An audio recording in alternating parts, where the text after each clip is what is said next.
ये बहुत इंपॉर्टेंट है। आर्टिकल 79, इसमें चर्चा किया गया है संसद यानी पार्लियामेंट की। संसद को इंग्लिश में क्या कहते हैं? पार्लियामेंट। पार्लियामेंट।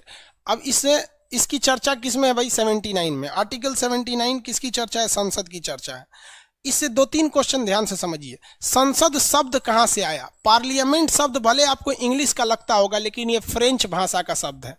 संसद शब्द फ्रेंच भाषा का शब्द है। पहली बार दुनिया में संसद भवन कहां बना था? तो ब्रिटेन में बना था। तो ब्रिटेन को संसद की जननी कहा जाता है। ब्रिटेन को संसद की जननी कहा जाता है, याद रखिएगा। ब्रिटेन को संसद की क्या कहा जाता है? जननी कहा जाता है। अब आगे देखिए, भारत में जो संसद है वो क्या किस अनुच्छेद के तहत बनाया गया है? वो आर्टिकल 79 के तहत बनाया गया। इस संसद को हम लोग संसद भवन कहते हैं। एक्चुअली संसद कुछ नहीं है, बल्कि एक बिल्डिंग का नाम है संसद भवन। इस बिल्डिंग में 2 कमरे होते हैं। एक का नाम है लोकसभा, एक का नाम है राज्यसभा।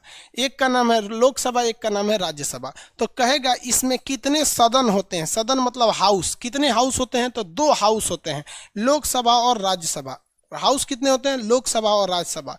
लेकिन कहा गया है कि जब तक राष्ट्रपति इस सदन में नहीं है, ये संसद किसी काम की नहीं है। और रियलिटी में देखिए ना, अगर लोकसभा ने कोई विधेयक को पास कर दिया, राज्यसभा ने भी पास कर दिया, लेकिन राष्ट्रपति ने साइन नहीं किया, तो क्या इस संसद का कोई औचित्य रह जाएगा? नहीं रह जाएगा। इसलिए इसके अलावे राष्ट्रपति साहब भी बहुत ज़्यादा जरूरी हैं। तो देखिए, संसद के सदन कहेगा तो 2, लेकिन कहेगा कितने अंग होते हैं संसद के? कितने हाउस? तो 2। कितने पार्ट्स? तो 3। कौन कौन से? लोकसभा, राज्यसभा और राष्ट्रपति। कौन होंगे? लोकसभा, राज्यसभा और राष्ट्रपति। ये सारी की सारी चर्चा किसमें है? 79 में किया गया है। आर्टिकल 79 में संसद शब्द की चर्चा है। संसद शब्द फ्रांस से लाया गया है, लेकिन इसकी जननी ब्रिटेन को कहा जाता है। इसमें 2 अंग होते हैं, 2 सदन और 1 अंग होते हैं। क्या हो गया? बफरिंग करने लगा? ज्यादा बफरिंग कर रहा है? बफरिंग तो नहीं कर रहा है, थोड़ा बहुत लोड हो जाता है तो करने लगेगा। यहाँ पे अंग हो गए कितने? संसद के 3 अंग हो जाते हैं। इस संसद के 3 अंग के अलावे एक ऐसा जगह होता है सीटिंग के लिए, एक एक्स्ट्रा खाली जगह होता है, जिसे कहा जाता है सेंट्रल हॉल। बीच के खाली जगह को क्या कहा जाता है? सेंट्रल हॉल कहा जाता है। तो ये हो गया हमारा सेंट्रल हॉल। ये सेंट्रल हॉल, ये राज्यसभा, ये एक लोकसभा। लोकसभा, राज्यसभा और सेंट्रल हॉल। जब कभी भी संसद में कोई एक्स्ट्रा गेस्ट आता है, जैसे रूस के राष्ट्रपति आ गए, या फिर अमेरिका के डोनाल्ड ट्रंप या बाइडेन आ गए, या फिर कोई भी विदेशी आता है, तो उसे लोकसभा में बैठाइएगा कि राज्यसभा में? उसे कहाँ बैठाया जाता है? सेंट्रल हॉल में। और सेंट्रल हॉल में बैठ के वो भाषण देता है। आपको पता है, जब संविधान लिखा जा रहा था तो वो लोकसभा में बैठ के नहीं लिख रहे थे लोग, ना ही राज्यसभा में, वो सेंट्रल हॉल में बैठ के लिख रहे थे लोग। संसद के किस हॉल में? सेंट्रल हॉल में बैठकर लिखा जा रहा था उसे। किसी को कोई दिक्कत नहीं है। तो इसमें आप स्ट्रक्चर देखेंगे तो ये हो गया। इसका निर्माण जो किया था संसद भवन का, एडविन लुटियन एवं बेकर नामक इंजीनियरों ने किया था। निर्माण कौन किया था? निर्माण एडविन लुटियन एवं बेकर्ड। एडविन लुटियन एवं बेकर्ड। जितनी भी दिल्ली का जितनी सरकारी चीजें देख रहे हैं, चाहे वो सुप्रीम कोर्ट हो, लोकसभा हो, राज्यसभा हो, संसद भवन हो, राष्ट्रपति भवन हो, जितनी चीजें, सारा का निर्माण का जो ग्राफ तैयार किया गया था, एडविन लुटियन एवं बेकर्ड ने किया था। समझ में आ गया कि नहीं आएगा? जो कैग होता है, बेवकूफ, कैग अभी पढ़ाए नहीं है, कैग अभी नहीं पढ़ाए हैं। बेवकूफ क्वेश्चन पूछ रहा है कैग के बारे में। कैग की चर्चा आर्टिकल 148 में है। जो पढ़ा रहे हैं बस उतने पे रहो।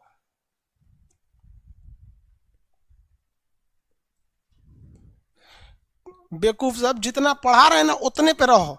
अभी आर्टिकल 79 पे है तो 79 पे रहो, तो कमेंट ऑफ कर देंगे हम।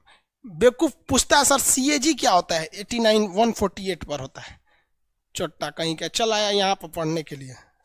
हर स्टैंडर्ड के लोग भी नहीं पढ़ पाते बाबू, बेवकूफ कहीं का। जहां तक रद्द है सभी सब पूरा। अब समझ में आता है ना कि टीचर सब का नहीं डाउट उठ लेता है, सब पगला देगा सभी सब। समझा रहे हैं, संसद जा रहा है CAG कैग पर। यहाँ देखिए, दिल्ली की जितनी भी इमारतें वगैरह प्रशासनिक इमारतें बनाई गई हैं वो सब किसने बनवाया? एडविन लुटियन एवं बेकर्ट्स ने ही उसे बनाया था। हालांकि अब संसद भवन का नया निर्माण हो रहा है, उसे टाटा ग्रुप को दिया गया है, टाटा कंपनी को, जिसका नाम रहेगा सेंट्रल विस्टा प्रोजेक्ट। इसके तहत एक बहुत बड़े एरिया में नया संसद भवन बनाया जाएगा, नया लोकसभा, उसमें लोकसभा के लिए अलग बिल्डिंग रहेगी, राज्यसभा के लिए अलग बिल्डिंग रहेगी। ये सेंट्रल विस्टा का एक नया प्रोग्राम है जो अभी आने वाले 2024-25 में बनकर तैयार होगा, क्योंकि संसद भवन पुराना हो चुका है। और एक और रीजन है, 2026 में सीटों की संख्या बढ़ाई जाएगी, तो इसमें जगह ही नहीं है, संसद भवन में बढ़ा के लेके कहाँ जाएंगे, तो वो वहां पर सीटों की संख्या में थोड़ी सी इंक्रीजमेंट की जाएगी। आगे बढ़े, यहाँ पर राष्ट्रपति हो गए, इसके 3 अंग, तो यहाँ आप फंस जाएंगे। अंग पूछेगा तो 3, सदन पूछेगा तो कमरा कितने हो जाते हैं? 2 कमरे होते हैं। संसद होते हैं, इसमें एक चीज हमेशा याद रखिएगा, संसद किसी भी अगर कोई भी समझौता विदेश से होके आ गया है, अगर कोई भी समझौता विदेश में किया गया है तो संसद उस समझौते को लागू कर सकती है। जैसे मोदी जी समझौता करके चले आए अमेरिका से कि भारत में एक जहाज बनाया जाएगा, F-16 जहाज बनाया जाएगा, उसका कारखाना। तो भाई आप कारखाना कहीं भी खोलिएगा तो किसी ना किसी राज्य में ही खोलिएगा, क्योंकि सेंट्रल गवर्नमेंट के पास अपना एरिया थोड़ी है, वो किसी ना किसी राज्य का है। अब चाहे महाराष्ट्र में खोलिए, चाहे कहीं भी खोलिएगा, किसी ना किसी राज्य में आएगा। अब पता चला राज्य कहेगी कि नहीं, हम अपने यहाँ खोलने ही नहीं देंगे। अब मोदी जी समझौता करके आए हैं तो भाई मोदी जी की बेइज्जती हो जाएगी। इसलिए अधिकार दिया गया है कि देश में जो भी चीजें हैं, कोई भी अंतर्राष्ट्रीय समझौते या संधि को संसद किसी भी राज्य के साथ लागू कर सकती है बिना उस राज्य की अनुमति से। अभी हम लोकसभा और राज्यसभा की चर्चा नहीं कर रहे हैं, क्योंकि राज्यसभा की चर्चा 80 और 81 में है, राज्यसभा की लोकसभा की। इसलिए आपका क्वेश्चन केवल और केवल संसद से रहना चाहिए। जब लोकसभा में जाएंगे तब वहां बताएंगे, अभी केवल और केवल हम संसद पे फोकस कर रहे हैं। और यही एक सिंपल रीजन है कि आपका रिजल्ट नहीं होता है, क्योंकि जो आपको पढ़ना है आप उसे नहीं पढ़ते हैं, आगे चल जाता है। अभी लोकसभा बताने लगेंगे तो संसद कौन पढ़ाएगा यहाँ पर। और ये एक ट्रेंड बन चुका है इंडिया के हर एक, मतलब आपकी गलती नहीं है, ये पब्लिकेशन वाले भी गलती की हैं। पब्लिकेशन वालों ने भी क्या काम कर दिया है कि उल्टा सीधा कुछ भी छाप दिया है। यहाँ पे लड़का को समझ में नहीं आता है कि लोकसभा पढ़ रहे हैं कि संसद पढ़ रहे हैं। तो संसद किसी भी समझौते को क्या कर सकती है? लागू कर सकती है। अंतर्राष्ट्रीय संधि को लागू कर सकती है, बिना उस राज्य की अनुमति से ही वो उसे लागू कर सकती है। तो यहाँ हम साइड में उसे लिख देते हैं अंतर्राष्ट्रीय संधि। कोई भी अंतर्राष्ट्रीय संधि कौन लागू करता है? समझौता को क्या कहते हैं? संधि।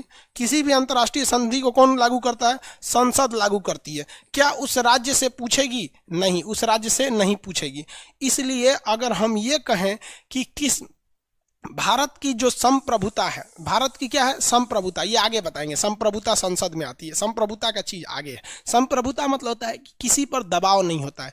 हमारी संसद के ऊपर किसी का दबाव नहीं होता है, जबकि राज्य पर दबाव होता है, सेंट्रल गवर्नमेंट का दबाव होता है, लेकिन भारत के ऊपर किसी का दबाव नहीं होता है। तो भारत की जो संप्रभुता है, संप्रभुता इंग्लिश में कहते हैं संप्रभुता को सोवरेनिटी, वो किसके पास है? संसद के पास है। भारत की संप्रभुता किसके पास है? संसद के पास है। संप्रभुता का मतलब हमारे ऊपर किसी का दबाव नहीं है। भारत ने एनआरसी लागू कर दिया, दुनिया चिल्लाते रह गई, लागू हो गया। क्या संसद पे कोई दबाव है? नहीं है। भारत ने चाइनीज ऐप्स को बंद कर दिया, संसद के लोगों ने ही तो बंद किया, मतलब सांसद ने बंद किया। कोई रोक लिया? टिकटॉक बैन हो गया, कोई रोक लिया? पबजी को बैन किया था तो पबजी का हम चाइना को भगा देते हैं, भागो चाइना को भगा दिया, पबजी बच गए यहाँ पर। तो हम कोई भी नियम कानून लगा सकते हैं बिना किसी दबाव में, तो उसे हम कहते हैं संप्रभुता। तो उसे हम संप्रभुता कहते हैं। जैसे हम क्या है, हमारे अंदर संप्रभुता है? नहीं है। हमारे ऊपर भी नियम कानून का दबाव है। कौन सा ऐसा चीज है जिस पर कोई दबाव नहीं रहता है? संप्रभुता। भारत एक संप्रभु राज्य है। समझ में आ गया कि नहीं? भारत कैसा राज्य है? एक संप्रभु राज्य है। समझ में आ गया नहीं आ गया? किसी को दिक्कत है? ये हो गया आपका संप्रभुता। संसद से इतने क्वेश्चन आते हैं। संप्रभुता यानी सोवरेनिटी। भारत की सोवरेनिटी किसके पास है? संसद के पास है। अगर कहीं इमरजेंसी लगाना है तो कौन लगाएगा? संसद ही तो लगाती है इमरजेंसी। प्रधानमंत्री की सलाह पर कितने राष्ट्रपति लगा देते हैं, लेकिन अनुमोदन कौन करता है? संसद करती है। किसी भी विधेयक पर फाइनल अनुमोदन कौन करता है? संसद। यानी सोवरेनिटी यानी हमारी संप्रभुता, हमारी पूरी देखरेख जिम्मेदारी किसकी है? संसद की होती है। संसद किसी भी अंतर्राष्ट्रीय संधि को बिना उस राज्य की अनुमति लागू कर सकती है। संसद से इतने ही क्वेश्चन आते हैं। संसद की चर्चा किस अनुच्छेद में? 79 में। संसद की चर्चा 79 में। आगे बढ़ जाए, अगला देखते हैं। हिमांशु यादव कह रहे हैं आज मैप के क्लास में पीओके और बाल्टिस्तान पढ़ाना है, बेवकूफ का।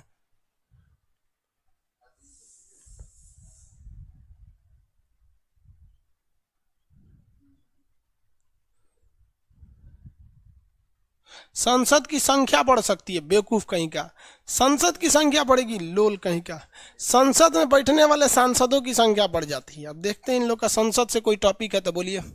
पीडीएफ डाल देंगे, चलिए पीडीएफ की समस्या संसद वाले में डाल देंगे पीडीएफ। हिस्ट्री का शुरू कीजिए, आपको ब्लॉक कर देंगे अब दोबारा पूछ दिए तो।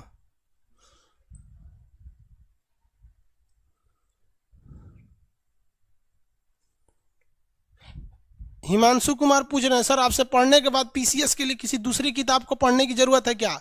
देखिए, अगर आप चाहते हैं पीसीएस का एग्जाम निकाल लेना किसी एग्जाम में, तो अगर आपको पास होना है तो केवल यही किताब पढ़िए जो हम पढ़ा रहे हैं, बस हम ही को पढ़िए। फेल होना है तो 2-4 को किताब पढ़ सकते हैं, अब आपकी मर्जी। आपको पास होना है तो मत पढ़िए, फेल होना है तो पढ़ लीजिए। प्रैक्टिस सेट किसी का प्रीवियस लेके पढ़ लीजिए, बाकी कोई किताब की जरूरत नहीं पड़ेगी।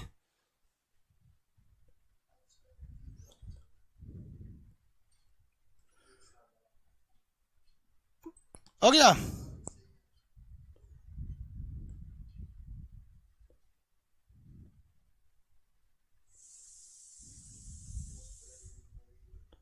यूएन का दबाव, कोई दबाव नहीं रहता है हमारे ऊपर।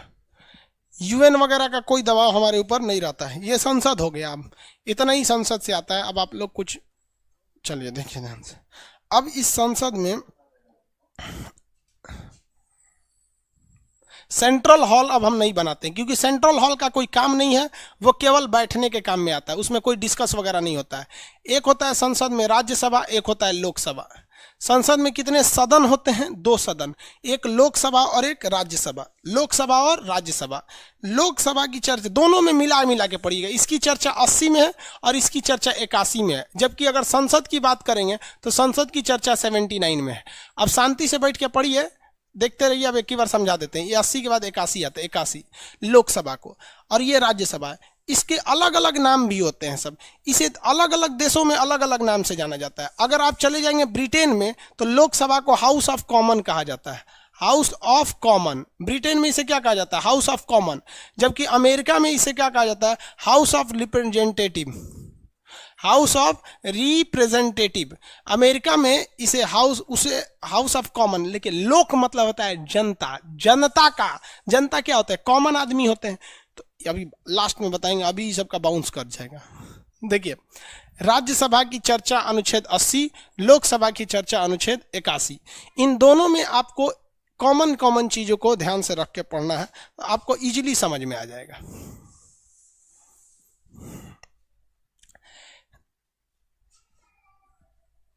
कंपैरिजन करा देते हैं यहीं पे। राज्यसभा जो है इनकी चर्चा अनुच्छेद 80 में है। राज्यसभा में जितने सदस्य होते हैं उनका जो कार्यकाल होता है, ये राज्यसभा का कार्यकाल कितने वर्ष का होता है? 6 साल का होता है। ये कभी भी भंग नहीं। कितने साल का होता है? 6 साल का। जबकि लोकसभा के सदस्यों का कार्यकाल कितने होता है? 5 साल का होता है। कितने साल का? 5 साल का होता है। इसमें कितने साल का होता है? 6 साल के होते हैं सर। इसमें कितने साल का? 5 साल का। एक अस्थाई होता है, एक अस्थाई होता है। एक उच्च सदन, एक अस्थाई सदन। देखिए, राज्यसभा को हम लोग अस्थाई सदन कहते हैं। क्या कहते हैं? अस्थाई सदन। अस्थाई क्यों कहा जाता है? क्योंकि इसमें जो 245 लोग होते हैं और इसमें जो 545 हैं, इस चीज को ध्यान से समझते चलिएगा। ये 545 का चुनाव एक ही बार नहीं होता है, इसको 3 बार में किया जाता है। कितने बार में? 3 बार में किया जाता है। थोड़ा थोड़ा करके किया जाता है ताकि एक ही बार खाली ना हो। जबकि लोकसभा के सदस्यों का 5 साल पूरा हुआ सबको भगा दिया जाता है और फिर चुनाव करके सबको लाया जाता है। जबकि राज्यसभा में ऐसा नहीं होता है। राज्यसभा में इसको 3 टुकड़ा किया जाता है। 245 है ना, इसको 3 भाग में बांटा जाता है और 3 हिस्सा में से एक हिस्सा को भगाया जाता है और फिर चुनाव करके लाया जाता है। फिर उसके 2 साल बाद उसको, यानी इसको रिपीटिशन चलते रहता है। यानी राज्यसभा में आपको कभी भी ऐसा टाइम नहीं मिलेगा जब आपको पूरे लोग इसमें खाली दिखाई दे। लेकिन इसमें एक समय आता है 5 साल बाद, जैसे 2024 में सबको हटा दिया जाएगा, चुनाव होगा। आता ये हमेशा इसमें कुछ ना कुछ लोग रहते हैं, इसलिए इसे अस्थाई कहते हैं। और इसमें क्या कहते हैं? अस्थाई कहते हैं, अस्थाई सदन कहते हैं। देखिए, इसे अस्थाई क्यों कहते हैं? क्योंकि यह कभी भी भंग नहीं हो सकता है, कभी भी भंग नहीं हो सकता है और ये कभी भी भंग हो सकता है, यानी डिसॉल्व हो सकता है। भंग का मतलब समझिए, लोकसभा में तब तक ही लोग बैठे रहेंगे जब तक कि इसमें किसी एक पार्टी को 273 सीट है। जैसे अभी बीजेपी के पास 273 सीटें हैं ना, अगर मान लीजिए बीजेपी के 50 सांसदों ने इस्तीफा दे दिया, कहा कि हमको बीजेपी नहीं पसंद है सपोज, तो इसमें से 273 घट जाएगा। तब राष्ट्रपति के सामने एक अजीब स्थिति आ जाएगी। वो इनको बुलाएंगे, बीजेपी के लीडर को कहेंगे कि आप कैसे भी 273 दिखाइए, नहीं तो हम 2024 का वेट नहीं करेंगे, हम इधर ही लोकसभा को भंग करके दोबारा चुनाव करा देंगे। अतः यह क्या हो सकता है, समय से पहले भंग हो सकता है। जब समय से पहले भंग हो जाता है, इसीलिए इसे अस्थायी कहते हैं, टेम्पोररी। और यह कभी भी भंग नहीं हो सकता है, क्योंकि इसमें बहुमत से कोई मतलब ही नहीं बनता है, इसमें बहुमत की कोई जरूरत नहीं है। यह भंग नहीं हो सकता है, इसलिए इसे उच्च सदन कहते हैं, यानी हायर हाउस कहते हैं। और यह भंग हो जाता है, इसका कोई फिक्स नहीं होता, इसलिए इसे क्या कहा जाता है, निम्न सदन कहते हैं, कि यह फालतू सदन है। लेकिन याद रखिएगा, जनता जो होती है, जनता वो हमेशा लोकसभा के चुनाव में भाग लेती है, राज्यसभा के चुनाव में भाग नहीं लेती है। इसलिए इसे हम लोग जनता का सदन कहते हैं। किसका सदन? जनता का सदन, जनता का सदन, जनता का सदन कहते हैं। जबकि इसमें हम लोग कहते हैं कि शिक्षित लोगों का सदन, शिक्षित का सदन, इसे हम लोग क्या कहते हैं, शिक्षित लोगों का सदन। इसमें पढ़े लिखे लोग ज्यादा जाते हैं, उसमें जनता वाले लोग ज्यादा जाते हैं। अगर मान लीजिए किसी भी व्यक्ति को राज्यसभा का 245 सीट भी मिल गया, तो वो कभी भी प्रधानमंत्री नहीं हो सकता है। यहां सबसे ज्यादा दिक्कत आता है लड़कों को। प्रधानमंत्री बनते हैं पार्टी के आधार पर, किस पार्टी का बहुमत है। जिस पार्टी का बहुमत लोकसभा में रहेगा, उस पार्टी के किसी भी नेता को प्रधानमंत्री बनाया जा सकता है। तो प्रधानमंत्री बनने के लिए आपको कहां बहुमत सिद्ध करना है? अगर आप चाहते हैं प्रधानमंत्री बनना, तो आपको बहुमत, आपकी पार्टी को बहुमत लोकसभा में होना चाहिए कि राज्यसभा में? लोकसभा में होना चाहिए। इसलिए लोकसभा को हम प्रथम सदन कहते हैं, प्रथम सदन। लोकसभा को क्या कहते हैं? प्रथम सदन। जबकि राज्यसभा को हम क्या कहते हैं? द्वितीय सदन, द्वितीय सदन। इसे हम लोग द्वितीय सदन कहते हैं, राज्यसभा को द्वितीय सदन कहते हैं। यहां देखिए, एक पार्टी थी पहले कांग्रेस। कांग्रेस ने अपना बहुमत 2004 में भी लोकसभा में सिद्ध कर दिया, 2009 में भी सिद्ध किया। तो राष्ट्रपति ने कहा कि कांग्रेस, आप अपने किसी एक नेता का नाम बताइए जिन्हें हम प्रधानमंत्री बता दें। तो कांग्रेस ने वो नाम दिया मनमोहन सिंह का। और मनमोहन सिंह कहां के सदस्य थे? राज्यसभा के सदस्य थे। तो याद रखिएगा, प्रधानमंत्री बनने के लिए या कोई भी मंत्री बनने के लिए आप किसी भी सदन के हो सकते हैं, आप नहीं हो रहेंगे चलेंगे, लेकिन प्रधानमंत्री उसी पार्टी का व्यक्ति बनेगा जिस पार्टी ने लोकसभा में बहुमत लाया है। तो चूंकि प्रधानमंत्री की बनाया जाएगा आपको तभी जब आपकी पार्टी का बहुमत लोकसभा में हो, इसीलिए इसे हम लोग प्रथम सदन कहते हैं। लोकसभा को कौन सा सदन कहेंगे? प्रथम सदन। और राज्यसभा में आपकी पार्टी का कितना भी बहुमत, अभी भी राज्यसभा में बीजेपी का बोलबाला नहीं है, इसीलिए अभी भी राज्यसभा में जब बीजेपी का बोलबाला नहीं है, तो राज्यसभा को हम लोग द्वितीय सदन कहते हैं। सबका क्वेश्चन पूछेगा आपको, लोकसभा को प्रथम सदन क्यों कहते हैं? क्योंकि इधर जिस पार्टी को बहुमत मिलेगा वो प्रधानमंत्री बन जाएगा। राज्यसभा को द्वितीय सदन क्यों कहते हैं? क्योंकि इधर आपके बहुमत कितना भी हो, आपको प्रधानमंत्री नहीं बनाया जाएगा।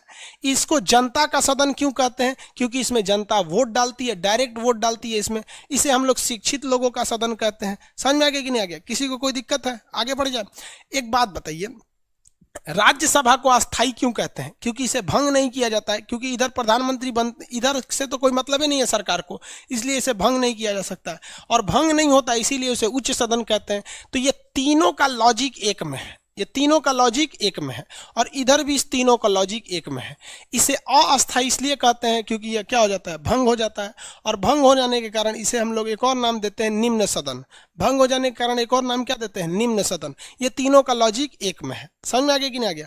और देखिए, जनता इसके चुनाव में भाग लेती है, इसलिए इसे हम कहते हैं प्रत्यक्ष सदन, प्रत्यक्ष, डायरेक्ट हाउस। इसमें डायरेक्ट चुनाव होता है जनता का। और इसमें देखिए, इसमें जनता कभी भागे नहीं लेती है, इसलिए इसे क्या कहते हैं? अप्रत्यक्ष सदन, अप्रत्यक्ष सदन, अप्रत्यक्ष सदन। प्रत्यक्ष सदन कौन सा हो गया? लोकसभा। अप्रत्यक्ष राज्यसभा। कौन भंग नहीं होगा? राज्यसभा, इसलिए उसे अस्थायी या उच्च सदन कहते हैं। कौन भंग हो जाता है? लोकसभा, इसलिए उसे निम्न या अस्थायी सदन कहते हैं। जनता डायरेक्ट चुनाव में भाग लेती है, अतः इसे प्रत्यक्ष सदन। इसमें डायरेक्ट जनता भाग नहीं लेती है, अतः इसे अप्रत्यक्ष सदन कहते हैं। समझ में आ गया कि नहीं आ गया? इतना में किसी को कोई दिक्कत नहीं है, आगे भी बढ़ेंगे। सर एक आदमी दो सदन का मेंबर हो सकता है? कभी नहीं हो सकता है। एक आदमी कभी भी दोनों सदन का मेंबर नहीं हो सकता है। फिर तो पता चला ये 245 इधरों का हो जाएगा सब यहाँ पर। एक आदमी दो सदन का कभी भी मेंबर नहीं हो सकता है। इतना तो समझ में आ गया ना? आगे बताएं। पहले इतना समझा सबकी नहीं समझा? पहले इतना बता दे फिर आगे बताएंगे।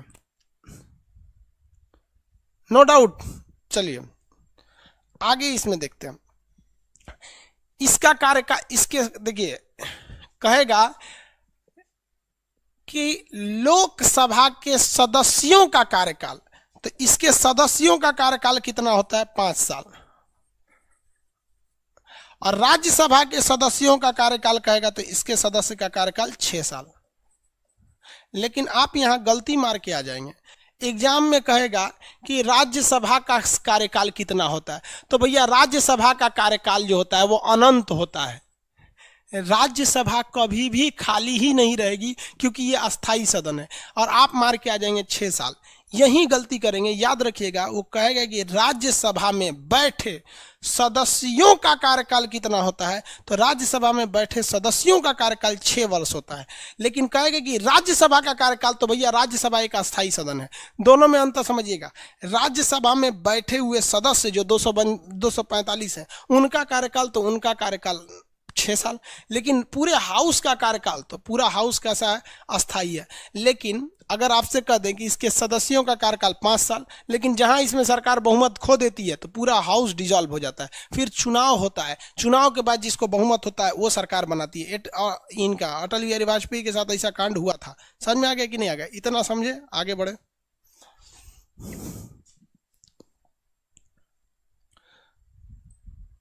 राज्यसभा में चुनाव में कौन भाग लेता है आगे बताएंगे। अभी राज्यसभा के चुनाव में भाग कौन लेगा?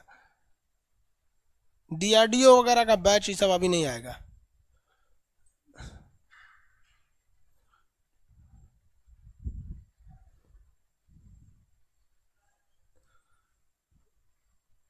आगे बढ़े।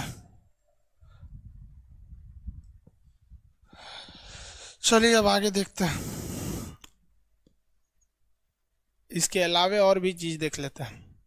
ये लोकसभा और राज्यसभा के बारे में थोड़ा बेसिक अंतर हो गए सब। इसके अलावे देखिए, अगर आपको राज्यसभा का चुनाव लड़ना है तो आपकी एज होनी चाहिए 30 साल। कितना होना चाहिए? 30 साल। इसलिए इसे बूढ़ों का सदन कहते हैं, बूढ़ा लोग का। और अगर आपको लोकसभा का चुनाव लड़ना है तो आपका एज होना चाहिए 25 साल। इसे युवाओं का सदन कहते हैं। हालांकि देखिए 25 साल में कोई 30 साल में कोई बूढ़ा नहीं हो जाता है, 25 साल में कोई युवा, ऐसा थोड़ी है। लेकिन एक कंपैरिजन के लिए क्वेश्चन आता है। राज्यसभा का चुनाव लड़ना है तो एज होना चाहिए 30 साल, इसलिए इसे बूढ़ों का सदन। और लोकसभा का चुनाव होना चाहिए इसलिए इसे 25 साल, इसलिए युवाओं का सदन। इसे जनता का सदन, इसे शिक्षित लोगों का सदन, इसे प्रत्यक्ष, इसे अप्रत्यक्ष, इसे अस्थाई, इसे अस्थाई। इसका सदस्य का कार्यकाल 5 साल, इसके सदस्य का कार्यकाल 6 साल। लोकसभा का कार्यकाल 5 साल से पहले भी भंग हो सकता है, लेकिन राज्यसभा का कार्यकाल अस्थाई होता है, वो भंग नहीं हो सकता है। इतना तक समझ में आ रहा है ना आपको? एक बात बताइए, सरकारी सदन किसे कहते हैं? सरकारी सदन देखिए, मंत्री किधर बैठते हैं? मंत्री। तो मंत्रियों का सदन किसे कहते हैं? मंत्रियों का सदन लोकसभा को। मंत्रियों का सदन लोकसभा को। मंत्री सब किधर बैठेगा? लोकसभा में। अब एक बात बताइए, जैसे मनमोहन सिंह जो थे वो राज्यसभा के थे, मनमोहन सिंह राज्यसभा के थे, लेकिन वो प्रधानमंत्री बन गए थे। तो प्रधानमंत्री बनने के बाद वो कहाँ बैठेंगे? लोकसभा में बैठेंगे। यानी मंत्री जो होते हैं वो राज्यसभा के हों या लोकसभा के हों, वो बैठेंगे कहाँ? जाके लोकसभा में। लेकिन जब वोटिंग डालने का होगा तब वो वापस आएंगे अपने सदन राज्यसभा में, और यहाँ से आकर वो वोट डालेंगे। इतना कंफर्म हो रहा है ना? लोकसभा और राज्यसभा में थोड़ा बहुत कंफ्यूजन में तो आपको दिक्कत नहीं हो। ये अप्रत्यक्ष सदन है। इसके चुनाव में कौन भाग लेता है आगे बताएंगे। इसके चुनाव में कौन भाग लेते हैं? चुनाव में भी भाग लेने वाला बता देते हैं। चलिए देखिए, राज्यसभा है वो क्या है? प्रत्यक्ष, डायरेक्ट तो होता नहीं है, अप्रत्यक्ष। और लोकसभा कैसा है, प्रत्यक्ष। तो आपको तो पता है प्रत्यक्ष में कौन चुनाव में होता है, जनता भाग लेती है। आप जाके 2024 में मार दीजिएगा लोकसभा का चुनाव, जनता धड़ाधड़ वोट मार देगी। इसमें कौन भाग लेता है, तो विधायक भाग लेते हैं। विधायक मतलब एमएलए भाग लेते हैं, एमएलए।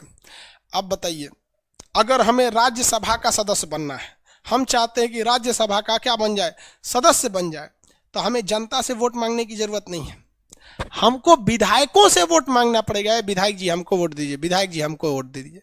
इसका मतलब ये हुआ कि अगर हमको राज्यसभा में जाना है तो हमें राज्यों के मुख्यमंत्री से पहुंच होना चाहिए, क्योंकि यूपी का विधायक जितना एमएलए है किसकी बात सुनेगा, योगी जी की बात सुनेगा।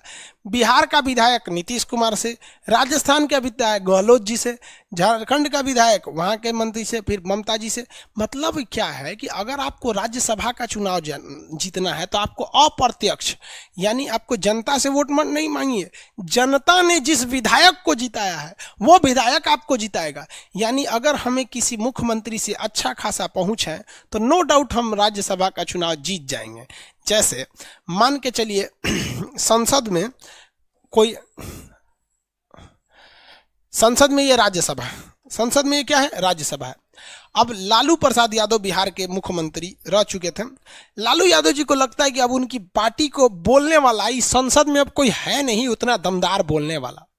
तो लालू यादव हमको कहेंगे कि खान साहब सुनिए, आप हमारी पार्टी में आ जाइए, और हम कहेंगे हमारा चुनाव नहीं लड़ना है, हम पढ़ाएंगे कि चुनाव लड़ेंगे। तो लालू यादव कहेंगे चुनाव थोड़े लड़ना है, हम बता रहे हैं ना, आप लोकसभा में मत जाइए, क्योंकि अगर लोकसभा में जाएंगे तो लोकसभा में जनता वोट देती है, तो आपको जनता से वोट मांगना पड़ेगा। आप राज्यसभा से जाइए, और हमारे कई गो विधायक है सब बिहार में, और हम वो विधायकन से कह देंगे खान सर को वोट डाल दे, और वो विधायक हमको कहाँ भेज देगा, सब राज्यसभा में। अब हम पहुंच गए राज्यसभा में, गर्दा उड़ा देंगे। राज्यसभा में पहुंच गए तो राज्यसभा में जाने के बाद सीधे हर 6 महीना पे वैकेंसी आना चाहिए, और जिस कॉलेज स्कूल में का लड़का जो है अगर उसका रिजल्ट बहुत कम होता है या सक्सेस रेट कम होता है तो ससुरा कॉलेज स्कूल के जितने टीचर लोग हैं उनका हालत खराब कर देंगे। जिस तरह से लड़का को एग्जाम देना पड़ता है हर साल पास होने के लिए, उसी तरह हर स्कूल के टीचर को, जितने सरकारी स्कूल है, हर 6 महीना पे एग्जाम देना पड़ेगा आपको भी पास होने के लिए। जिस तरह से लड़का फेल हो गया 1 साल तक उसकी सारा चीज छीन लिया जाता है, उसी तरह से अगर सरकारी स्कूल का टीचर फेल हो गया तो उससे भी 1 साल के लिए सैलरी रोक दी जाएगी। तो लालू यादव देखेंगे हमारा छवि बहुत खराब था, खान सर चल आएंगे तो सुधार देंगे, भेज दें इनके राज्यसभा में। तो राज्यसभा में नेताओं के गुलामी कीजिएगा ना तो राज्यसभा में भेज देता है। हमको जनता से वोटें मांगने की जरूरत नहीं है। एक बात कर रहे हैं, हमारा राजनीति से कोई मतलब नहीं है। समझ में आ रहा है कि नहीं आ रहा है? समझे? किसी को दिक्कत? सुशील मोदी कोई दिक्कत नहीं भाई, किसी, अरे भाई समझाने के लिए बोल रहे हैं।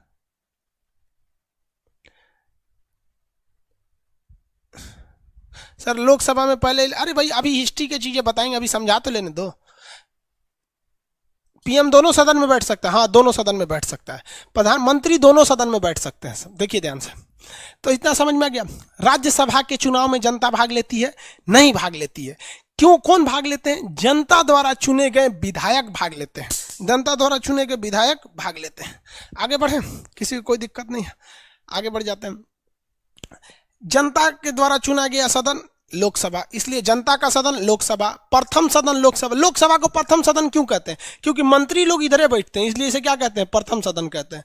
इसे द्वितीय सदन कहते हैं क्योंकि इधर मंत्री लोगों से कोई मतलब नहीं है उतना। आगे बढ़ जाते हैं। कहाँ गया जी? इधर भी तो कुछ लिखे ही थे। इसका चुनाव में विधायक लोग भाग लेते हैं, इसके चुनाव में जनता भाग लेती है।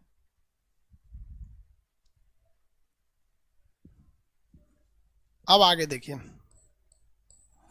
राज्यसभा के सदस्यों का जो चुनाव होता है, इनके सदस्यों का चुनाव कितने वर्ष पर होता है?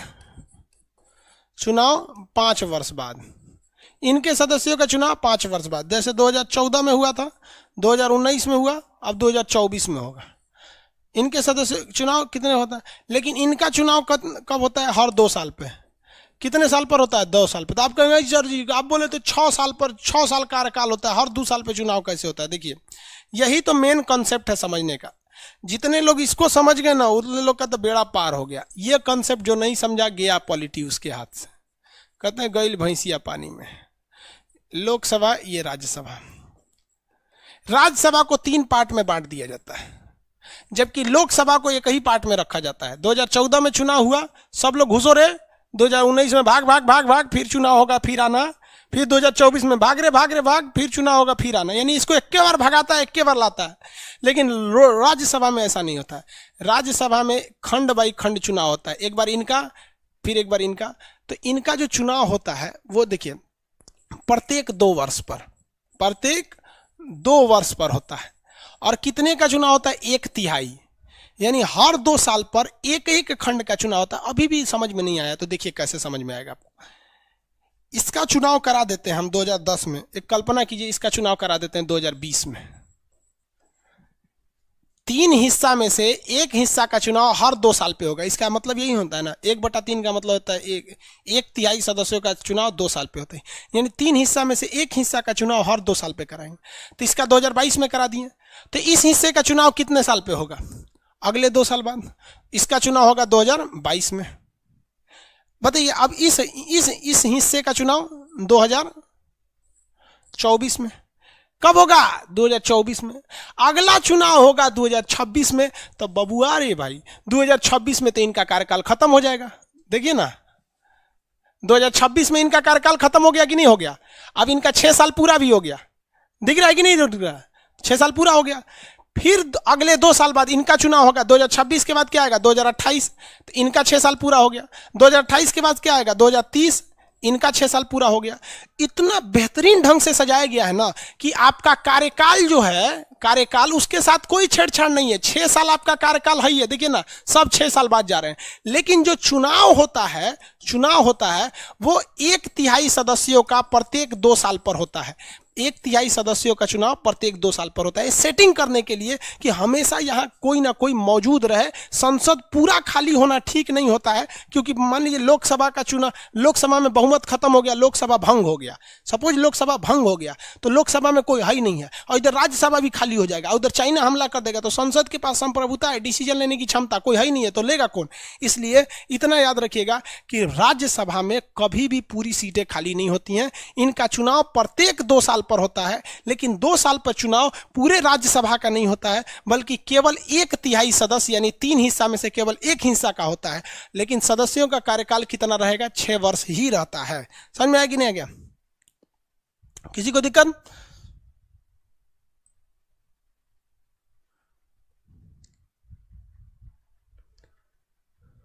आगे देखें।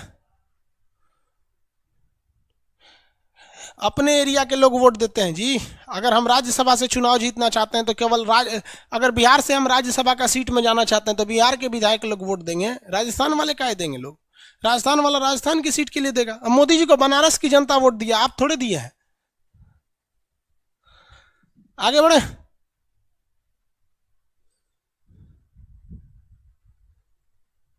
राज्यसभा में पहले इलेक्शन कितने सीट पे हुआ था? भाग नहीं रहे बबुआ, ये सब बतिया बताएंगे, पहले कंसेप्टवा समझा लेने देना। तो लोग लूसेंट वाला लड़का है, लोग एकदम खड़ा खड़ा क्वेश्चन पूछता है 1954 में कब हुआ था, ये सब कंसेप्ट से कोई मतलब नहीं रहता है। ये समझ में आ गया? अब आप बताओ राज्यसभा का कार्यकाल कितना होता है? हम सदस्य का नहीं कर रहे हैं, राज्यसभा का। तो भैया राज्यसभा का कोई कार्यकाल नहीं होता, ये एक अस्थाई सदन है, भंग नहीं हो सकती है। इसके सदस्यों का कार्यकाल 2 साल होता है, 6 साल होता है। इसमें चुनाव हर 2 साल पर होता है। कितने का चुनाव होता है हर 2 साल पर? 1/3 का।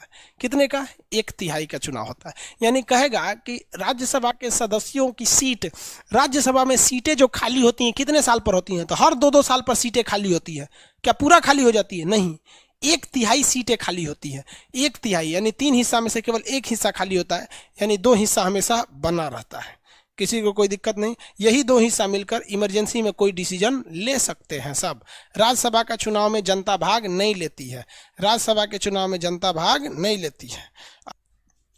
देखिए ये संसद क्या है? संसद। इसमें बैठने वाला व्यक्ति कहलाता है सांसद। बैठने वाला व्यक्ति क्या कहलाता है? सांसद। अंग्रेजी में क्या कहता है? पार्लियामेंट। बैठने वाला व्यक्ति मेंबर होता है, इसका मेंबर ऑफ पार्लियामेंट। समझ में आया कि नहीं आ गया? किसी को दिक्कत?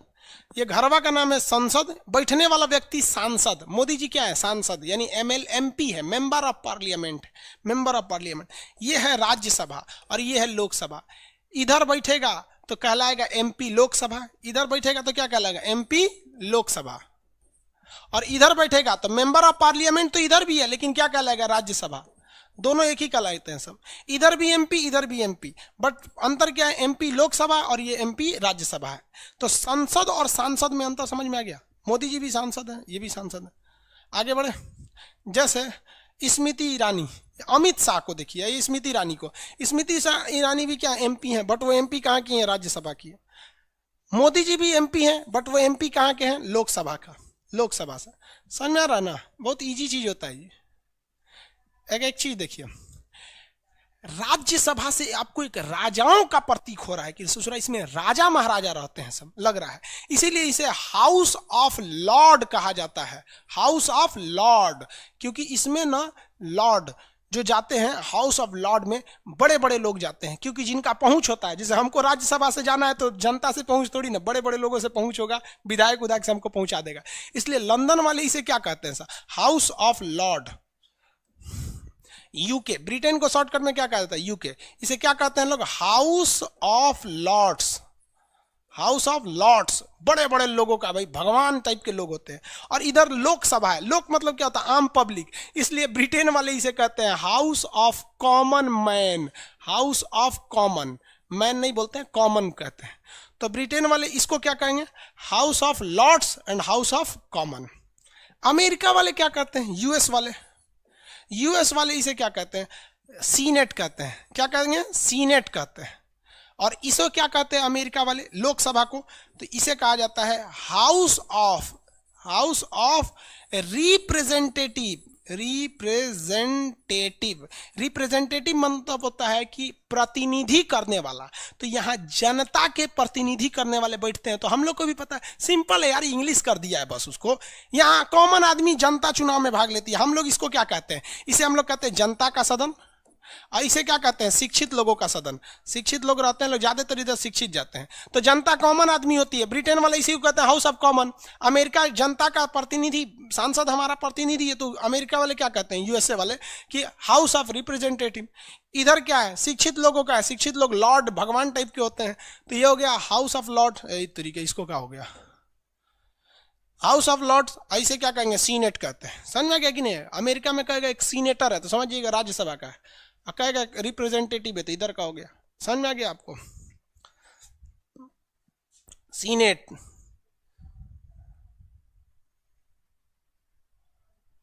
जब डिसॉल्व होगा तो कानून राज्यसभा बनाएगा। बेवकूफ, आपको दिमाग काम नहीं कर रहा है। जब लोकसभा नहीं रहेगा तो सारा कानून कौन बनाएगा? राज्यसभा बनाएगा। बाद में लोकसभा आके उसे अनुमोदन करेगा। एक आदमी पूछ रहे, जब कोई एक पार्टी से दूसरी पार्टी में जाता है तो भैया वो दल बदल कानून अलग है, जब चुनाव आएगा तब पढ़ाएंगे। या आज के लिए इतना ही रहने देते हैं। संसद कंप्लीट बता दिए आपको, संसद आपको कंप्लीट बता दिए यहाँ पे। राज्यसभा अमेरिका में क्या कहते हैं, ब्रिटेन को क्या कहते हैं। पावरफुल कौन होता है आप बताइए तो, आंसर दीजिए। तो पावरफुल कौन होता है, लोकसभा या राज्यसभा? आंसर दीजिए, पावरफुल कौन होता है?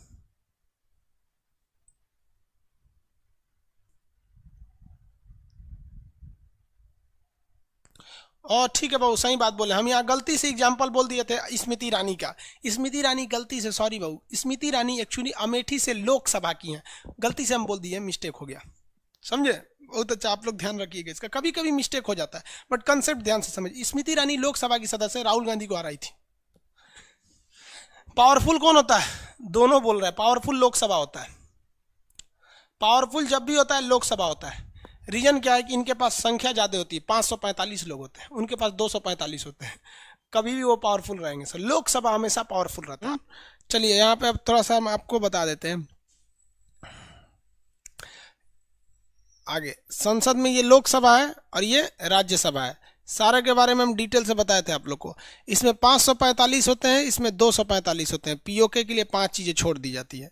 इसमें 2 तरह के सदस्य होते हैं। जो मंत्री होते हैं उन्हें हम सरकारी सदस्य कहते हैं, और जो मंत्री नहीं होते हैं उन्हें हम गैर सरकारी कहते हैं। गैर सरकारी कहते हैं। अब बीजेपी के पास भैया 302 को सांसद जीता है सब, तो 302 को मंत्री थोड़े है सब, 302 ठो जीते हैं तो 302 के सब मंत्री थोड़ी हैं। जो मंत्री बन गए उन्हें सरकारी सदस्य कहते हैं, जो मंत्री नहीं बन पाए उन्हें हम गैर सरकारी सदस्य के नाम से जानते हैं। समझ में आ गया कि नहीं आ गया? किसी को कोई दिक्कत नहीं है? देखिए सरकारी सदस्य जो होते हैं वो बहुत कम होते हैं, क्योंकि बीजेपी में सबको सब मंत्री थोड़ी बना देंगे। जो मंत्री नहीं बन पाए वो तो सरकारी है ही नहीं है, गैर सरकारी सदस्य है वो। तो सरकारी और गैर सरकारी में ऐसा मत सोचिएगा कि जिसकी सरकार है उसके सारे लोग सरकारी सदस्य होंगे, सरकारी और गैर सरकारी हो जाते हैं ये। इसमें हम आपको बताए थे संसद की अध्यक्ष और उपाध्यक्ष के बारे में, कंप्लीट बता दिए थे। आप वो पिछला वीडियो देखे होंगे, समझ में आ गया होगा आपको। लोकसभा की कार्रवाई की पूरी देखरेख कौन करता है? लोकसभा का अध्यक्ष। लोकसभा का अध्यक्ष लोकसभा में सबसे ज्यादा पावर रखता है। हम वीडियो दे दिए थे, भले वो रिकॉर्डेड था, आपको देखना है। वो सभापति क्या होते हैं भाई? वो राज्यसभा की सारी कार्रवाइयां सभापति देखते हैं। अब बताइए लोकसभा का अध्यक्ष कहाँ का होता है? खुद लोकसभा का होता है, जबकि राज्यसभा का जो सभापति होता है यानी इधर का, वो राज्यसभा का सदस्य नहीं होता है, राज्यसभा का सदस्य नहीं होता है। रिकॉर्डेड क्लास को शॉर्ट में रिवाइज करा दीजिए, आप देखे नहीं है क्या? रमेश कुमार, राकेश कुमार बोल रहे हैं सर इंडिया का पीएम मुस्लिम बन सकता है क्या? क्यों नहीं बन सकता है भैया? पीएम बनने के लिए मुस्लिम योग्यता कहाँ है? ये कुछ बकलोल लोग होता है भैया। आपको लोकसभा में 273 सीट चाहिए, 273 सीट हो जाएगी, बन जाएगा भाई। बताइए ना, पीएम से तो बड़ा पद राष्ट्रपति का है, संविधान के हिसाब से, काम के हिसाब से नहीं, संविधान के हिसाब से। 3-3 तो राष्ट्रपति मुस्लिम बने हैं, जिसमें 2 को मरिए गया सब। कौन सा पद है जहाँ पे नहीं बना सब? तो मुस्लिम लोग पढ़ेगा है ये नहीं, अपनी योग्यता रखेगा नहीं। कोई एगो पार्टी बताइए मुस्लिम लोग का है जो? अब मुस्लिम की पार्टी असदुद्दीन ओवैसी की है तो ऐसा सोचते हैं कि खाली हमारा मुसलमाने वोट दे, ऐसा नहीं ना हो सकता है।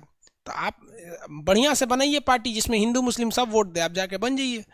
पढ़ेगा लोग है ये नहीं है, खोजेगा लोग एक बार हमारा सुप्रीम कोर्ट के मुख्य न्यायाधीश बना दीजिए यहाँ पर। ऐसा कहीं रोक टोक नहीं है, कोई भी बन सकता है। आगे देखते हैं।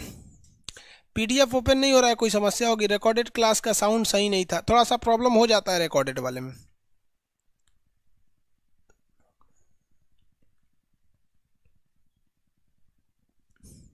रिकॉर्डेड क्लास आपके ज़्यादा नहीं रहेंगे बाबू, थोड़ा बहुत रह जाता है बस। ये लास्ट हो गया, इसके बाद कोई रिकॉर्डेड नहीं रहेगा।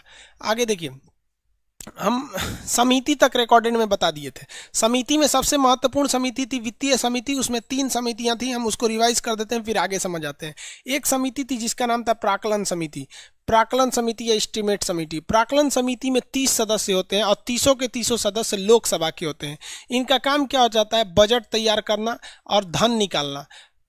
बजट और धन को निकालना, कि धन निकालने की क्या क्या काम हुआ है, लेकिन वो धन अच्छे जगह लगा कि नहीं, इसका काम करती है लोक लेखा समिति। लोक लेखा समिति। लोक लेखा समिति में क्या होता है कि भाई लोकसभा के भी लोग होते हैं, लोकसभा के 15 और राज्यसभा के 7, टोटल कितने हो गए भैया? 22 सदस्य होते हैं। इसमें टोटल सदस्यों की संख्या 22 होती है। ये धन की जांच करती है, जो धन निकला है धन की जांच करती है। जैसे मान लिया कि कोई मंत्री है, वो बजट में निकाल दिया कि हमको एक यूनिवर्सिटी बनाना है, करोड़ों रुपए निकाल दिया और यूनिवर्सिटी बनाया ही नहीं, तो फिर वो तो पैसा लूट लिया ना। तो वो जिस काम के लिए पैसे निकाले गए हैं वो काम हुआ या नहीं, इसकी जांच कौन करती है? लोक लेखा समिति करती है। अब ये ईमानदारी से कैसे करती है? तो इसमें विपक्ष का नेता इसका अध्यक्ष होता है। ये किसके अधीन काम करती है? विपक्ष के अधीन काम करती है। तो अगर कोई गड़बड़ करिएगा तो विपक्ष तो तुरंत जांच कर लेती है। इसलिए इन दोनों समिति को एक दूसरे की जुड़वा बहन कहते हैं। ये पैसा निकाला, ये जांच किया। अब इसके बाद होता है लोक उपक्रम यानी सरकारी उपक्रम। उपक्रम मतलब होता है कंपनी। लोक उपक्रम समिति, इसमें भी सेम होते हैं। लोकसभा से जो सदस्य होते हैं वो 15 और राज्यसभा से जो सदस्य होते हैं वो 7 होते हैं। टोटल इसमें भी 22 होती है। ये सरकारी जितनी भी कंपनी है, जैसे रेलवे है, इसरो है, ओएनजीसी है, एलआईसी है, बीएसएनएल है, ये सब में कितना प्रॉफिट हो रहा है, ये घाटे में तो नहीं जा रही, इन सब की जांच कौन करती है? ये आपकी 3 लोक उपक्रम समिति करती है। समझ में आ गया? इसमें विपक्ष का योगदान केवल यहाँ होता है। बहुत अच्छा काम किया सब, विपक्ष को यहाँ जोड़ दिया लोग यहाँ पर। ये समितियां हम बता दिए थे, अस्थाई समिति होती हैं, हर साल गठित होती है, अगले साल इसको होना ही होना है, हर साल इसका गठन होता है। ये हम पिछले क्लास तक बता दिए थे। अब हम आपको बताते हैं अस्थाई समिति, टेम्पोररी समिति, जिसे हम लोग एडहॉक समिति कहते हैं। इसे स्टैंडिंग कहते थे जो अस्थाई थी, एडहॉक समिति, एडहॉक या फिर इसे अस्थाई। ये कभी कभी होती है, 8-10 साल पे कभी गठित कर दिया गया, नहीं तो नहीं किया जाता है। इतना बड़ा बड़ा कमेंट लिखता है सर, मेरा पीडीएफ नहीं खुल रहा है सर, अनइंस्टॉल करने के बाद भी नहीं खुल रहा है। अब हम क्या करेंगे, अब आपके मोबाइल में थोड़े घुस जाएंगे, कोई प्रॉब्लम होगा आपके मोबाइल में, किसी से दिखा लीजिए। कुछ अनुच्छेद उसमें नहीं बताया गया, प्लीज एक अनुच्छेद बता दीजिए।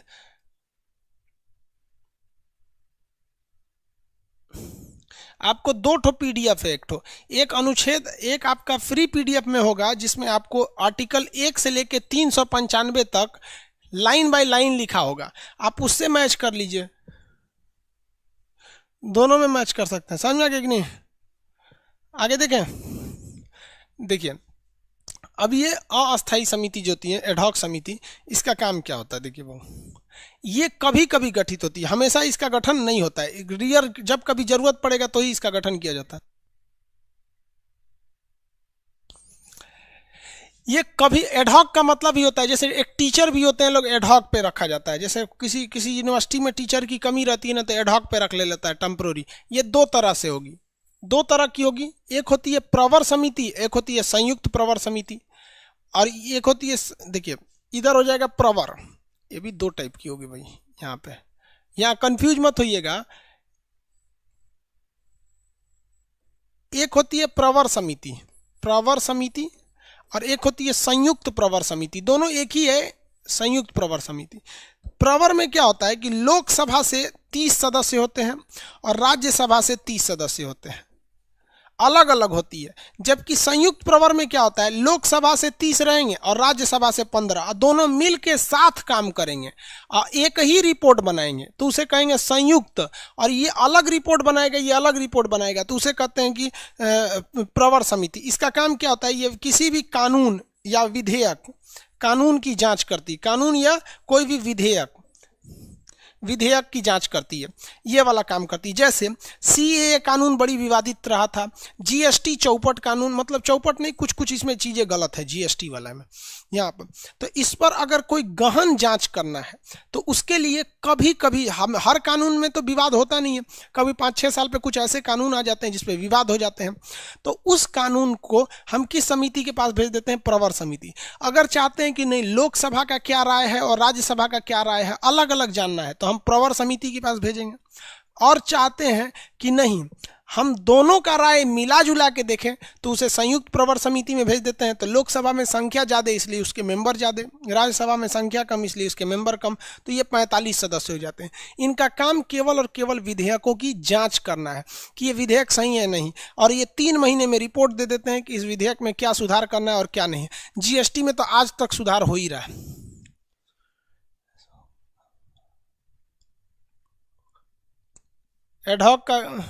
एडहॉक का मतलब होता है कि टेम्पोररी। अच्छा भाई, ऋषिकेश भी बोल रहे हैं आर्टिकल 63, 64, 65 देख लीजिएगा, देख लेंगे भाई।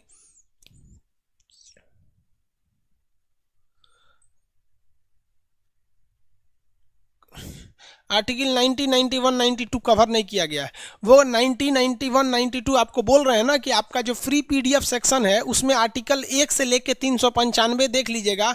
जो फालतू अनुच्छेद हैं जो काम के नहीं है उसको क्लास में क्यों कवर करेंगे। हम आपको 90, 91 ये सब आपको इसमें लिखा हुआ है, आप जब पढ़ेंगे तो आपको खुद समझ में आ जाएगा। वो आर्टिकल मतलब कंपटीशन के हिसाब से नहीं है, लेकिन वो सारी चीज़ें आपको बताया गया है। जैसे इसमें हम आपको आर्टिकल बता रहे हैं, नहीं बता रहे हैं, क्योंकि इससे आज तक आर्टिकल से क्वेश्चन ही नहीं पूछा समितियों के लिए कि ये समिति किस आर्टिकल में है, तो इसलिए इसका आर्टिकल नहीं बता रहे हैं। लेकिन ये हम घर से थोड़ी बता रहे हैं, संविधान में ही लिखा हुआ है।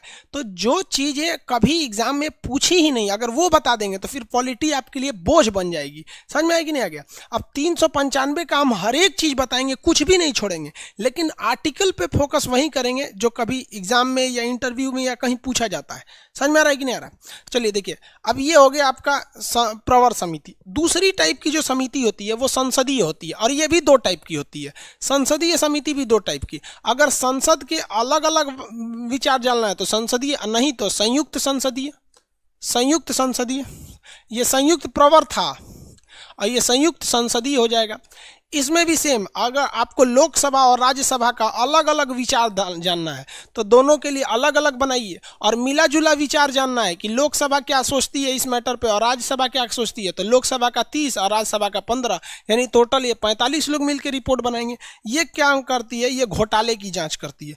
घोटाला अगर हो जाता है, घोटाला की जांच, संसद वाले लोग घोटाले की जांच करते हैं। समझ में आ गया कि नहीं आ गया? इसमें ज्यादा खतरनाक होता है संयुक्त प्रवर समिति, संयुक्त समितियां। रीजन समझिए कि अगर के अलग अलग बनाएंगे, अलग अलग, तो देखिए बीजेपी का लोकसभा में बोलबाला है, राज्यसभा में उतना पहुंच नहीं है, तो अलग अलग बनाएंगे ना तो लोकसभा वाला कह देगा सही है, राज्यसभा वाला कहेगा कि गलत है। उससे अच्छा अलग अलग नहीं बनाइए। क्या बनाइए? ज्वाइंट पार्लियामेंट्री कमेटी बनाइए, जेपीसी, ज्वाइंट पार्लियामेंट्री कमेटी। इसमें क्या होगा कि लोकसभा और राज्यसभा के बिना रिपोर्ट ही नहीं बनेगा, क्योंकि दोनों में से कोई एक ही बना सकते हैं एक मैटर पे।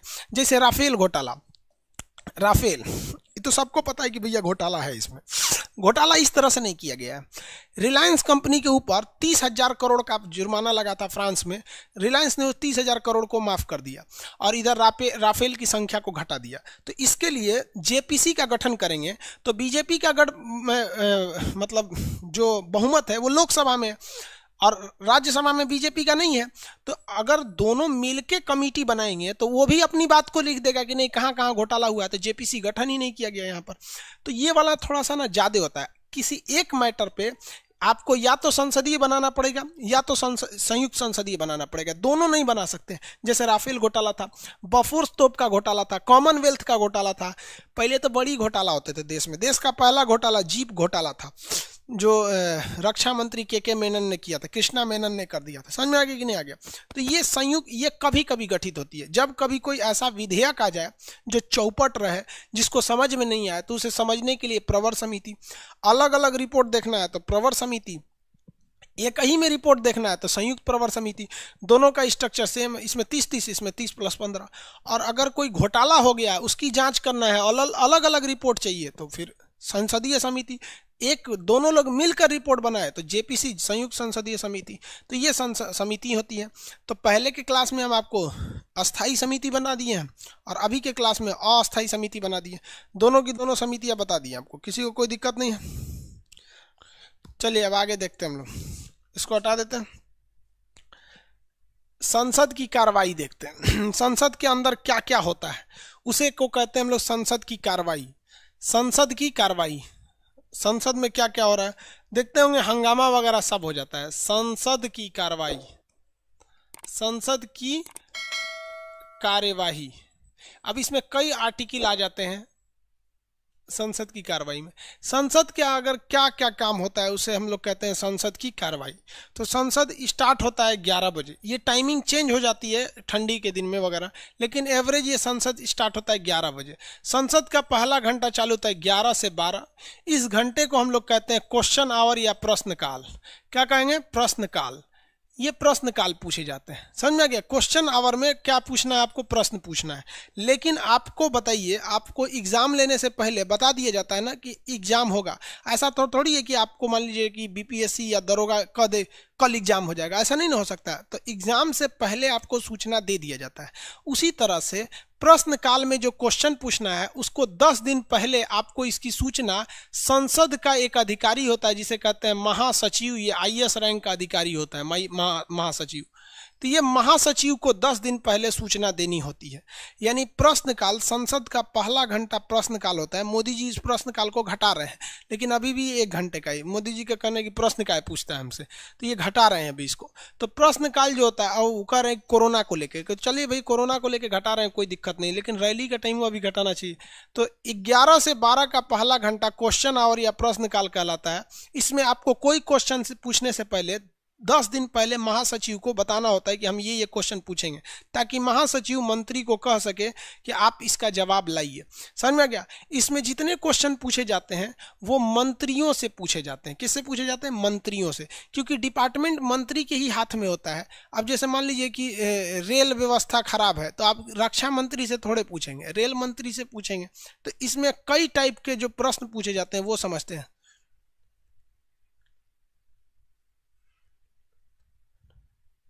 ये कौन बोल रहे हैं? रोशन कुमार सर, कोई क्लास मतलब रिकॉर्डेड मत दीजिए, यहाँ पढ़ा के कमेंट करना बंद कर दो। कमेंट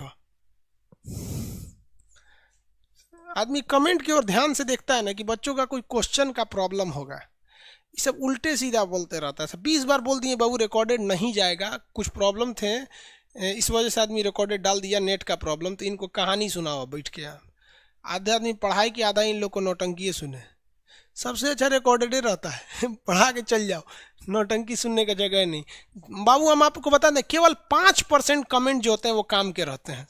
5% कमेंट, बाकी 95% ऐसा कमेंट रहता है मन करता पटक दे टीवी उठा के।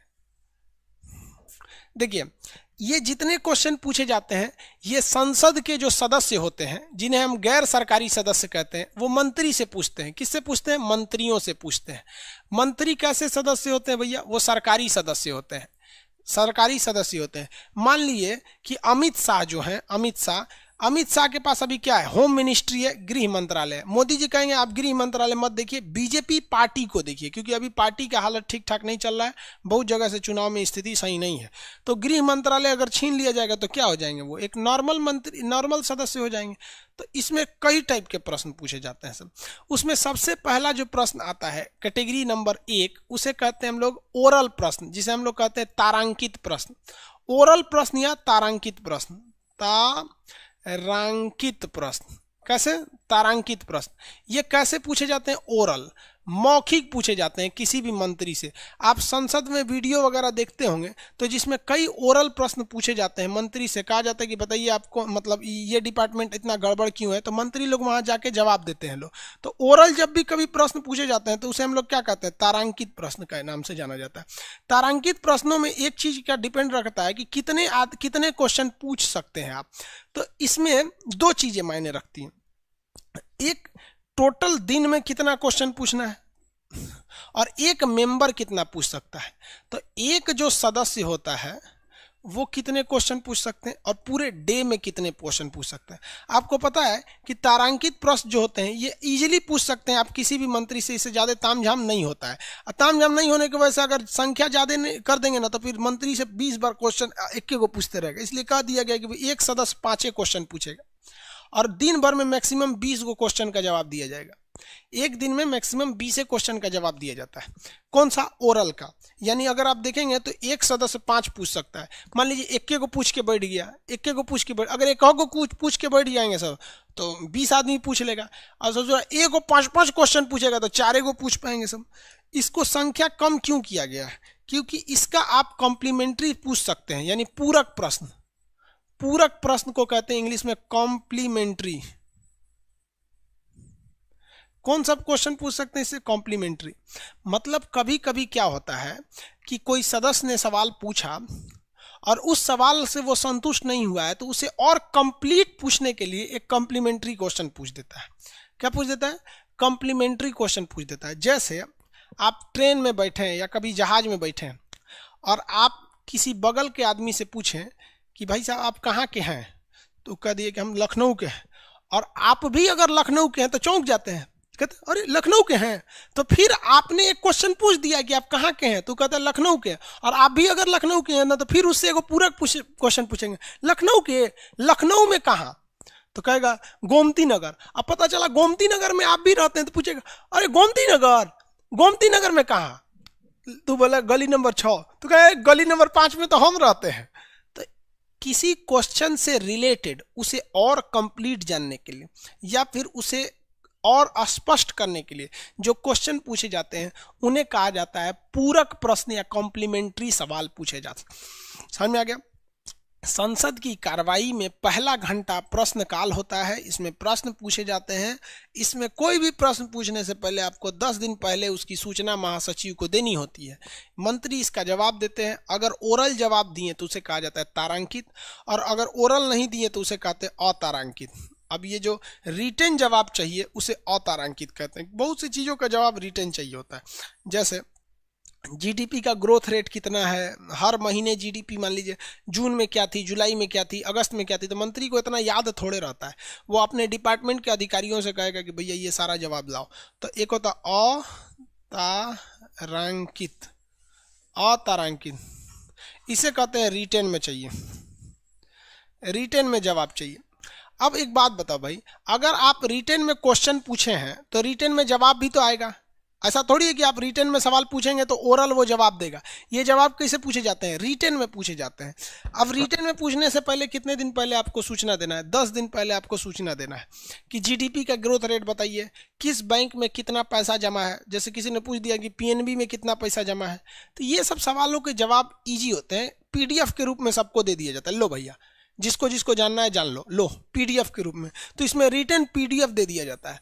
अब पीडीएफ देने में क्या जाता है, देखिए ना, हम आपको पूरा पीडीएफ, मान लीजिए हम आपको पूरा पॉलिटी का पीडीएफ दे दें, जैसे फिजिक्स पढ़ा रहे हैं, पूरा फिजिक्स का पीडीएफ दे दिए। अभी पढ़ाने में उसमें टाइम लगेगा, बायोलॉजी पढ़ाने में टाइम लगेगा, पीडीएफ दे दिए। तो पीडीएफ में क्या जाता है भाई साहब, एक ही बार उठा के दे दो। तो पीडीएफ वाले जो सवाल होते हैं ये बहुत ज़्यादा पूछ सकते हैं। एक दिन में ये 270 तक पूछ सकते हैं। इसमें जाता क्या है भैया, 270 पूछो या 400 पूछो, 10 दिन पहले बता दीजिए, मंत्री उठा के अपने डिपार्टमेंट के अधिकारियों को दे देंगे कि भैया ये सारा डाटा इकट्ठा करके रखो और हमको बता देना। 270 पूछ सकते हैं। लेकिन आप इसका कॉम्प्लीमेंट्री नहीं पूछ सकते हैं। आप चाहेंगे कि इसका पूरक पूछ दे तो नहीं पूछ सकते हैं। रीजन समझिए क्यों? क्योंकि आपको उसने पीडीएफ के फॉर्म में दे दिया। अब आप इसको घरे ले जाइएगा, पढ़िएगा, तब आपको कोई डाउट होगा तब ना पूछेंगे कॉम्प्लीमेंट्री। समझ आए कि नहीं? इसमें कॉम्प्लीमेंट्री पूछने का सवाल ही पैदा नहीं होता है कि जब वो पीडीएफ देगा, आप पढ़ेंगे, एनालिसिस करेंगे, तब ना सवाल पूछेंगे कि अभी पढ़वे नहीं किए उसका पूरक पूछ सकते हैं। तो कभी भी कॉम्प्लीमेंट्री सवाल यानी पूरक ओरल के ही पूछे जा सकते हैं। रिटन के जवाब हमेशा आपको रिटन में मिलेंगे और ये ज़्यादा से ज़्यादा आप लोग पूछ सकते हैं सर, इसमें कोई दिक्कत नहीं आते हैं। ज़्यादातर क्वेश्चन आपके यहीं आते हैं। इसके बाद 2 और क्वेश्चन होते हैं जिसे कहा जाता है अल्प सूचना। बहुत कम समय की सूचना पे जो सवाल पूछ दिए जाते हैं उसे कहते हैं अल्प सूचना सवाल। अल्प सूचना क्या है, देखिए,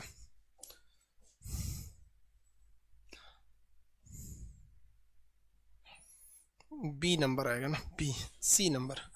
अल्प सूचना, अल्प मतलब होता है कम, सूचना मतलब होता है टाइम, लेस टाइम पे पूछ सकते हैं। अल्प सूचना क्या होता है कि 10 दिन से कम समय पे। देखिए, हमें कोई भी सवाल पूछने से लिए हमको कितने दिन का टाइमिंग चाहिए? 10 दिन का टाइमिंग चाहिए पहले। लेकिन कभी कभी अचानक कोई घटना हो जाती है, जैसे मान लीजिए संसद में कार्रवाई चल रहा है और हम संसद के सदस्य हैं, हमको कोई दिक्कत नहीं, अचानक पता चला हमारे यहाँ जंगल में आग लग गया। अब वहाँ फायर ब्रिगेड 3 दिन बाद पहुँची, तो भैया आग अचानक लगा है, तो हम मंत्री जी को 15 दिन पहले हम सूचना, 10 दिन पहले सूचना कैसे देंगे?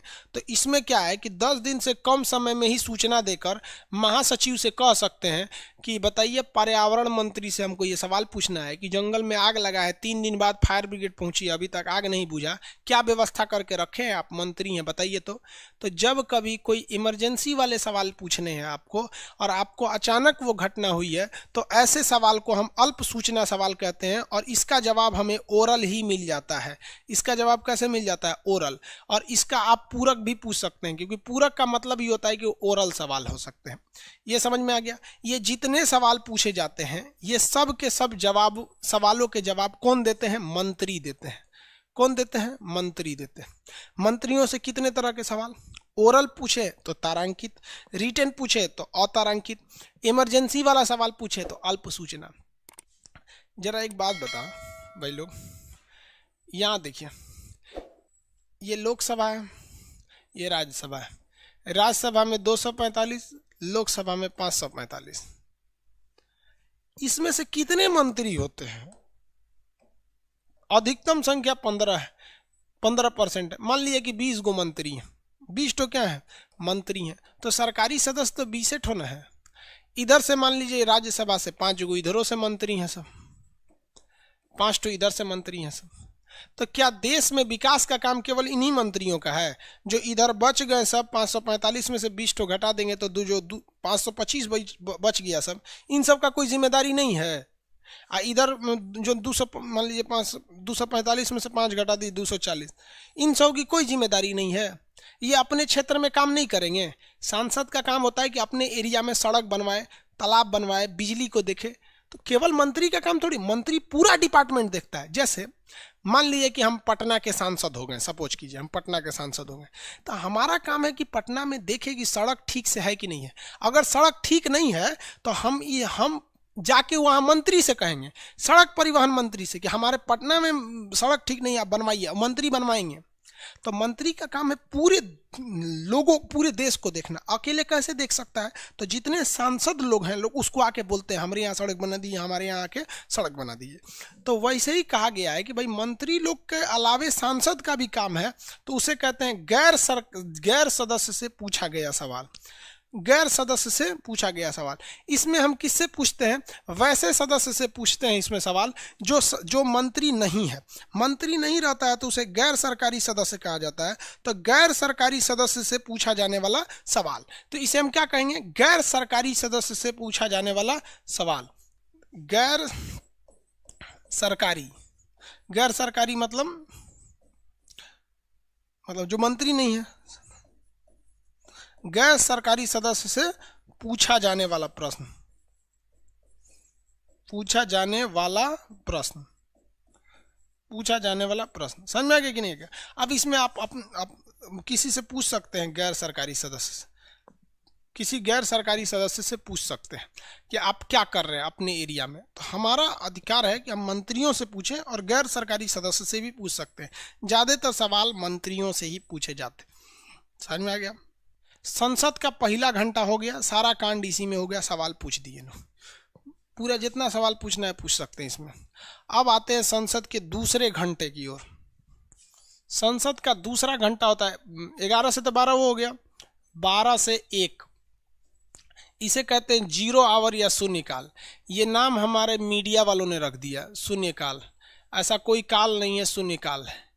इसमें कोई नियम कानून नहीं लगता है ससुरा, जो मन सवाल वो पूछिए, इस पर कोई कानून लागू नहीं होता है।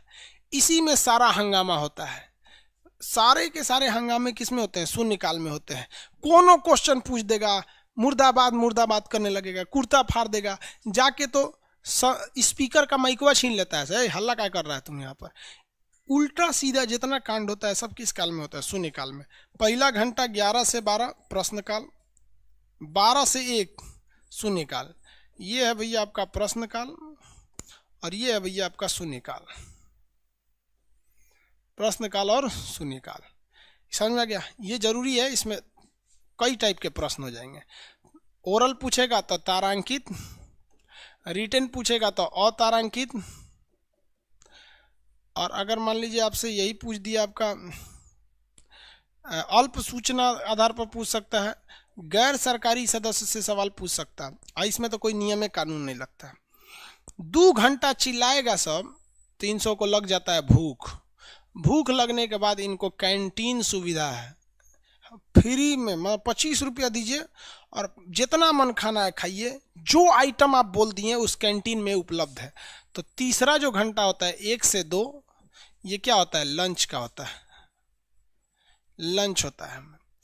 25 रुपये में आपको जितना खाना है, जो आइटम खाना है, मटन, चिकन, पनीर, समोसा, रसगुल्ला, जो खाना है भाई सब खाओ 25 रुपये देकर। इतना सस्ता खाना है कैंटीन का। समझ में आ गया नहीं गया? तो संसद के लोगों को ये कैंटीन का खाना मिल गया। समझ में आ गया? कैंटीन का खाना खा लेंगे अब, कोई दिक्कत नहीं ना। अब खाना खाने के बाद आएंगे लोग 2 बजे के बाद, 2 बजे से लेके अब शाम 5 बजे तक, 2 से शाम 5 बजे तक अब नया काम होगा। ये तो प्रश्न वगैरह था, ये पुराना कांड हो गया। अब भाई संसद का काम केवल यही थोड़ी है कि आप सवाल पूछिए हम जवाब दे देंगे। संसद का केवल यही काम है? नहीं ना। संसद का तो काम है हम जवाब भी देंगे कि हमने क्या क्या किया, और ये भी सोचेंगे कि आगे करना क्या।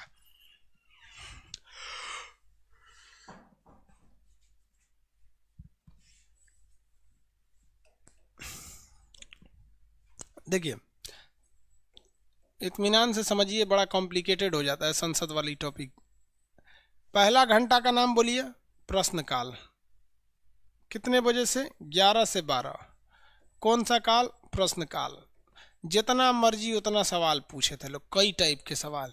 दूसरा घंटा शून्यकाल, कोई नियम कानून नहीं, फार फूर के कूड़ता, जितना सवाल पूछना है पूछ लो।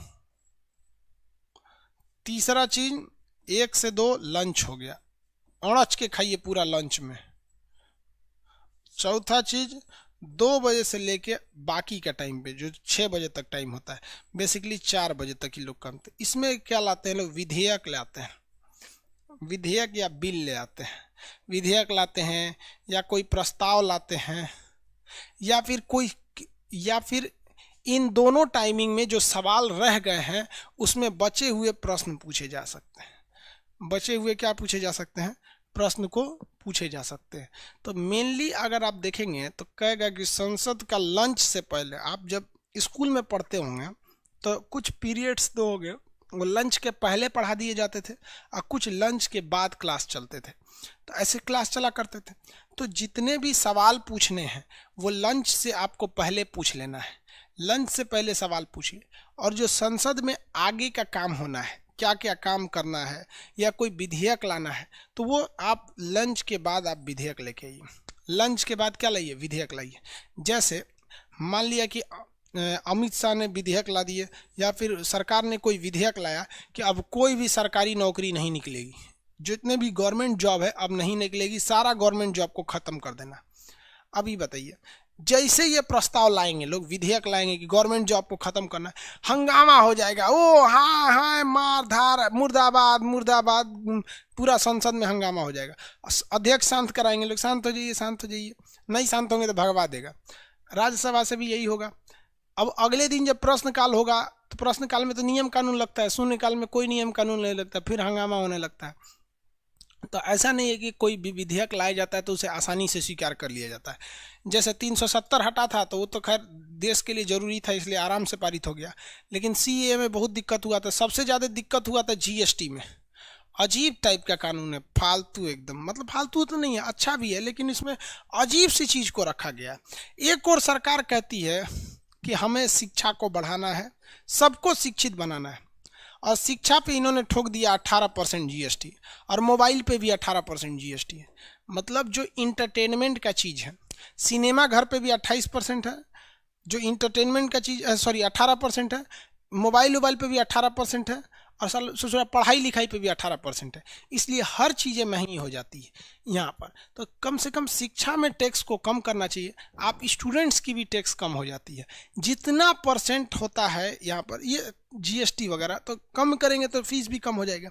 तो अगर इधर कोई विधेयक वगैरह लाना है तो इस साइड में ले आना है। शुरुआत में प्रश्नकाल और शून्यकाल में तो कोई विधेयक नहीं ला सकते, लंच वगैरह करके एकदम तैयार होके आप विधेयक प्रस्तुत कीजिए, तब जाके आपका आगे बढ़ेंगे लोग। समझ में आ रहा है?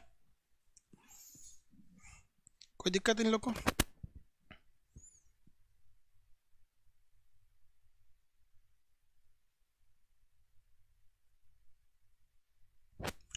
देखिए इतना तो समझ में आ गया आप लोग को। आगे अब थोड़ा सा रिवाइज करा देते हैं इसको, हम अभी बताएंगे, पहले थोड़ा सा रिवाइज कर लीजिए।